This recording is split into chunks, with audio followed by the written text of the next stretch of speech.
Today, Kirlian Photography captures the image of an aura as the energy field surrounding all animate beings.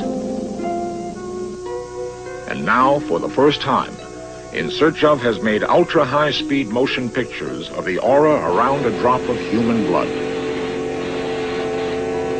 Can this radiating pattern offer new insights into disease and health?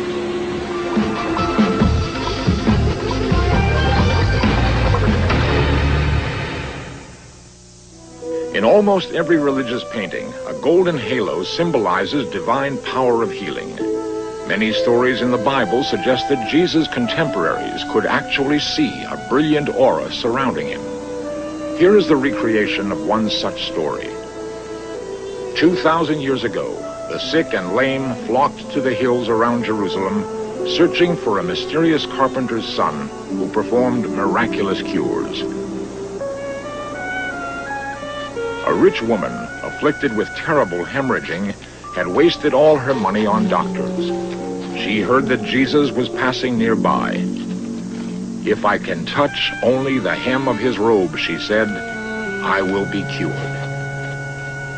This is one story in which the Gospels agree. Jesus did not suspect what was about to happen. His healing power, or aura, seemed to have a life of its own.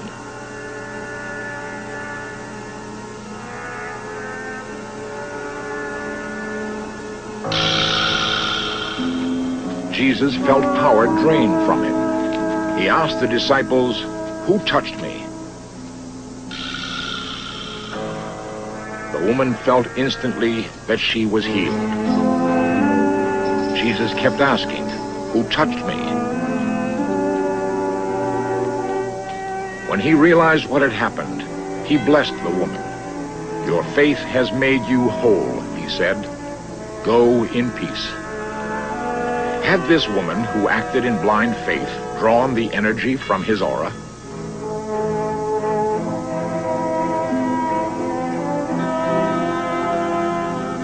After Jesus' death, his disciples gathered to pray at the Feast of Pentecost. They recalled Jesus had promised to send the Holy Spirit to comfort and guide them.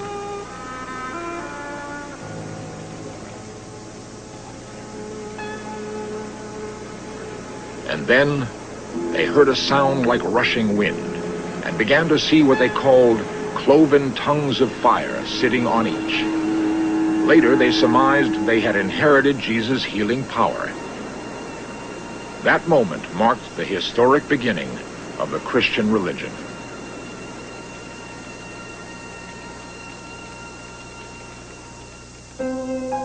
In Christian art, halos around the heads of saints were actually filled with gold leaf, a priceless commodity in any era. Historians have been unable to trace the origins of this tradition, which has shown a remarkable consistency over 2,000 years. The aura remained a purely psychological phenomenon until the end of the last century, with the pioneering work of W.J. Kilner. This brilliant surgeon, chief of X-ray experimentation at London's St. Thomas Hospital, was always popular with patients.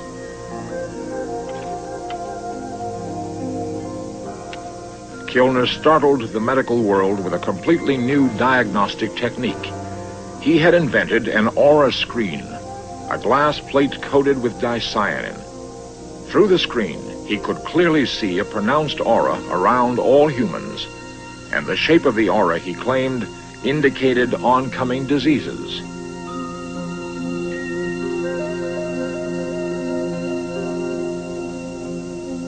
Collecting thousands of case histories, he wrote long books on aura diagnosis, and yet no one else could see an aura through his screen.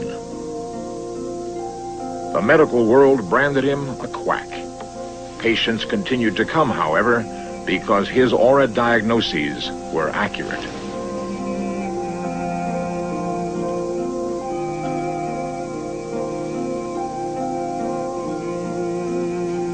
The most momentous discovery came to Kilner by accident, a discovery which would change all of his ideas about the existence of the human aura. One night, he prepared a new mixture of dyes. Persistent staring through strong colors had racked his eyes with pain. He looked away for an instant and began to perceive auras with his own eyes. Could the power to see auras have been all along not in his chemicals, but in himself?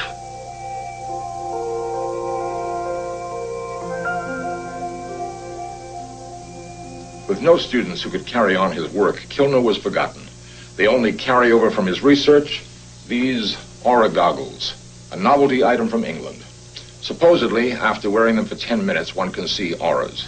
However, at least for me, they don't produce anything unusual. The ability to see auras remains with a select few. In Search Of has located one individual who apparently has this gift. What's happening in the leg areas, the colors are dimmer. In modern-day Los Angeles, Janet and Eileen Charlton offer a unique service, aura counseling.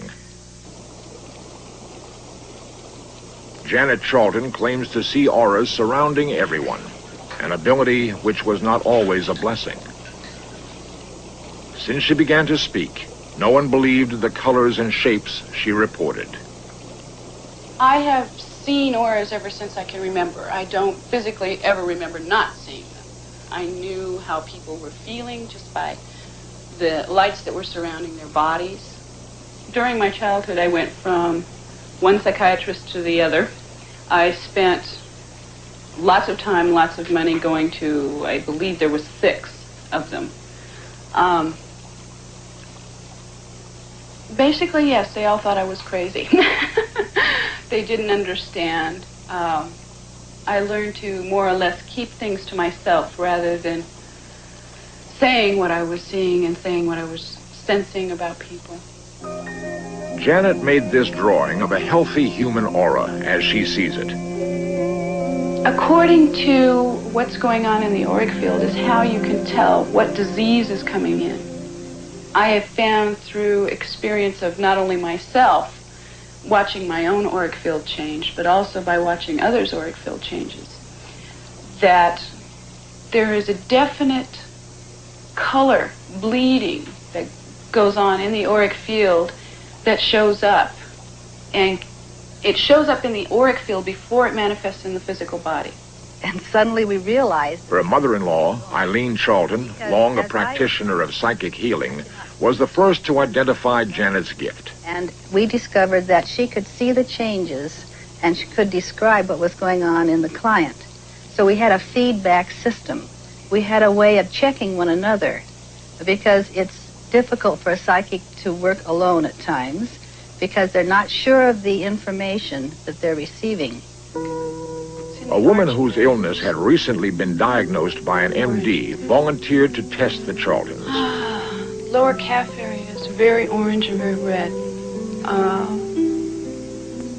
Mostly in the calf area, not so much the front, but the back of the calf. Okay, there's some green in the orange area. It doesn't look like it belongs there.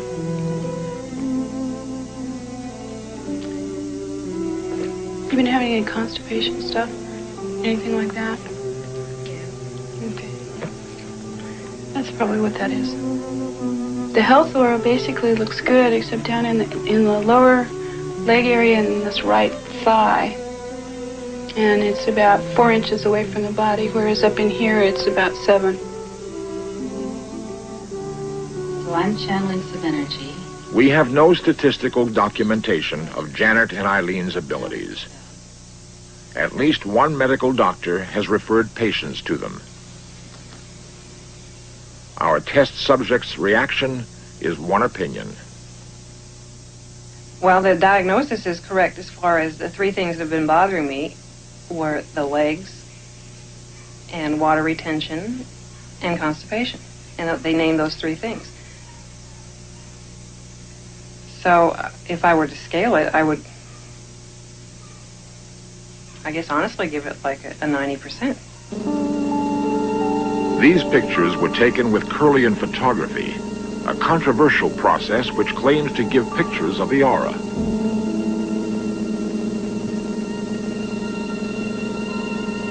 A breakthrough from Russia, Kirlian Photography is just now offering scientists a new method of diagnosis and healing. At the California College of Acupuncture, a state-approved teaching institution, research is ongoing in the field of aura photography. Here, experimenters are trying to capture motion pictures of the energy body by sending high voltage through plants and humans. These are Kirlian movies of the sparks around 2 fingertips. The person on the right reported feeling agitated and angry. John Hubacher, one of the leading experimenters today. When we take a Kirlian photograph of a living object, it will always change, changes very dynamically, very much like we expect the human aura to change. And we believe that these changes do accompany, in human beings, physiological changes, changes of the body, changes of our state of health. We find changes with emotional state. It's a very complex thing that we're just learning about. Kirlian photography doesn't necessarily photograph the aura. It may be photographing a component of the aura. The aura, as clairvoyants claim to see it, does extend out quite a distance from the body. So it's certainly not the aura that clairvoyants talk about, but it may be what they call the inner aura, or the etheric body, or the energy body, or, as we're trying to do research here at the California Acupuncture College, the system of acupuncture, chi energy in the body. This maybe is what we're really photographing with Kirlian photography. Skeptics have claimed that Kirlian auras are nothing more than fancy sparks, until the startling phantom leaf experiment was performed by several independent investigators. Ready to go? A generating apparatus produces a controlled alternating current of 40,000 volts. Can you make a longer spark? Part of a still living leaf is cut away, and a Kirlian movie recorded. In this case, with a video image intensifier. The faint electric field can be seen and recorded only in total darkness. One would expect to see just the uncut part of the leaf, and that is usually the case. On rare occasions, however, the leaf seems to remember a ghost of the missing portion. Evidence for the first time that the physical body is not all there is to life. Alan Dietrich has a worldwide reputation for his phantom leaf ability. John Hubacher comments. One of the problems with Kirlian photography and the phantom leaves is that work that we had done at UCLA and the work that we had heard about done in other countries, notably Russia, was that the experiment was not reproducible. This means that we would take phantoms, and at UCLA, for instance, we would get phantoms 1%, 2% of the time. They were very difficult to get. Alan had fabulous phantom leaves. He presented these at this New York conference, and he was getting them, how many say, 90% of the time? 90, 95? This is a tremendous result, and so we were all very excited about his ability to generate these phantom leaves. The first time I did it, nobody ever said I couldn't do it, so I just went down and tried it. And I got it the very first time I tried it, so I've been working with it ever since. I haven't changed anything. So. It seems that it may actually be Alan himself that can produce the effect, and this is typical with many types of experiments in parapsychology where the experimenter himself interacts with the experiment quite intimately. The movie apparatus would not produce a complete phantom. Alan Dietrich continued all night with still film. Here are 2 of his successes. In each case, half a leaf produced a complete image. Kirlian photography is now being combined with the ancient Chinese art of acupuncture. Preliminary results hint at a link between Kirlian images and the meridians of acupuncture. Experiments with volunteers are ongoing. The meridians on the feet, the lines of energy, tend to be fairly weak, so we don't expect a very strong discharge. Right now at the California Acupuncture College, that's exactly what we're trying to determine, whether the energy changes that are traditionally understood by acupuncture can be seen by Kirlian photography. Okay, lights, let's... The feet show a slight imbalance. Okay, this meridian here, as you see, the large intestine meridian, tends to be very full on the pulse, so we should see this stronger. And we've found out afterwards that there is some intestinal problems, so that corresponds again to the diagnosis. Okay, lights, let's see if the Kirlian... The hands show generally healthy meridians. Being able to cause and being the underlying... Dr. Stephen Rosenblatt, president of the college. The body's functioning depends on this energy flow. By changing the energy flow, we change the body's functioning. The Kirlian work, the reason it's so important and so critical is that it provides an independent measurement and photograph, an actual picture of what this energy flow that we've been talking about so long is like. And kidney 3 on the left side. Data is still being collected. Kirlian photos are taken of volunteers before and after the acupuncture. These are strong points that stimulate what are called the yin meridians, which have appeared weak by the pulse diagnosis. The procedure, by the way, is painless, and subjects rarely report any conscious awareness of a change. To stimulate. Now we've had the needles in for a period of about 5 minutes. I'm putting a little bit of moxa right here on this point, which is an herb which will tend to stimulate the energy here. We should be finding that the left foot, when we take the Kirlian photograph, should be stronger than the right foot. Now we're lighting the moxa, and this should stimulate the meridians in... Can the internal energy flow be altered and photographed? Okay. The extreme faintness of the Kirlian image requires total darkness, and film pushed to the extreme of sensitivity. See if The feet are now more in balance. This again is the large intestine line that we determined there was a problem with the large intestine line. And so now we can have the lights and we can see if this side shows up a little more balanced than it did last time. We can make a comparison of the two. Okay, lights.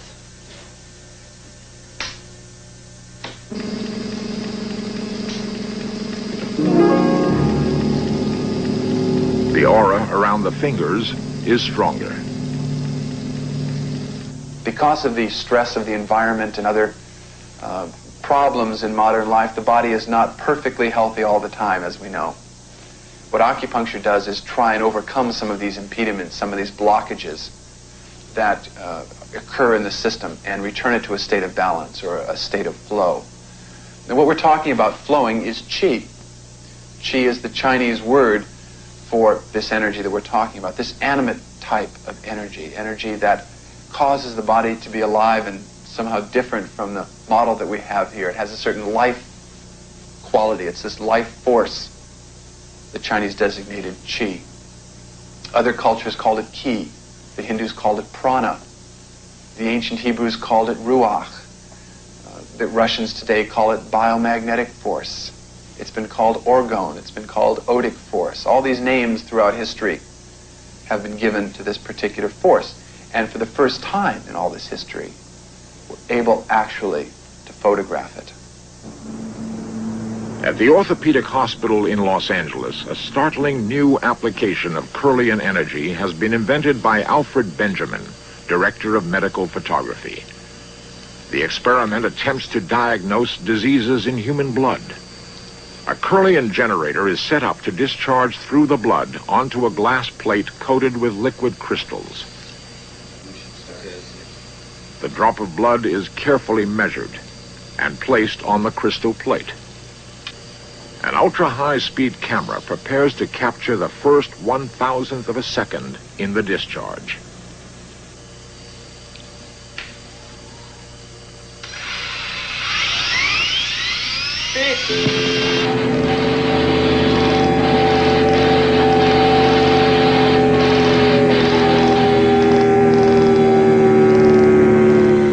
What we found out, generally speaking, is that normal blood, for instance, had a certain healthy, we call it, pattern, radiating wave coming from the center. It is usually very repetitive. You can repeat it again and again. While with cancer patients, we found the pattern itself is not there as pronounced and sometimes completely gone, disarrayed, no inner circle, no inner corona, and the radiating pattern is missing and bubbles appear, a lot of bubbles sometimes. So we found out there is a certain differentiation between so-called healthy blood and cancer blood on a great proportion. This investigation is preliminary. Alfred Benjamin is hopeful, however, that the elusive aura may yet fulfill its promise of healing power. Kirlian photography offers a great promise as a tool in the new horizons of medicine. Mystics and visionaries never doubted the existence of the aura.